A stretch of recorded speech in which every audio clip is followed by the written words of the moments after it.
അപ്പോൾ നമ്മുടെ ഫാമിൽ കോഴികൾ 45 ദിവസം കഴിഞ്ഞ് എല്ലാ കോഴികളെയും കൊണ്ടുപോയി. ഇനിയിപ്പോൾ ഇതാ ക്ലീനിങ് നടന്നുകൊണ്ടിരിക്കുകയാണ്. ഇതും കോഴിക്കാട്ടെല്ലാം ചാക്കിലിങ്ങനെ ആക്കി വെച്ചിട്ടുണ്ട്. ഇനിയിപ്പോൾ ആൾക്കാർ പച്ചക്കറിക്ക് അതിനൊക്കെ വേണ്ടിയിട്ട് കൊണ്ടുപോകും. ഇന്ന് വന്നിട്ടുണ്ട്. ഇതിന് കംപ്ലീറ്റ് കണ്ടോ, പൊടികളെല്ലാം അടിച്ച് വൃത്തിയാക്കിയിട്ട് ചാണകം കുമ്മായൊക്കെ തേച്ച് വൃത്തിയാക്കണം. ഈ സൈഡിൽ കൂടെ മാറാലൊക്കെ കണ്ടില്ലേ, അതൊക്കെ ഒന്ന് തട്ടി വൃത്തിയാക്കി എല്ലാം റെഡിയാക്കണം. എന്നിട്ട് വേണം പുതിയ ചകിരിപ്പൊടിയൊക്കെ ഇറക്കാൻ.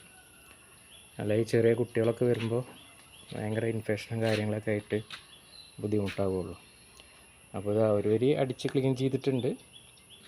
ഒന്നുകൂടി ചെയ്യണം. കുറച്ച് നിറച്ചിട്ടുണ്ട്. ഇപ്പോൾ ബാക്കി ഇങ്ങനെ നിറച്ച് തുടങ്ങണം.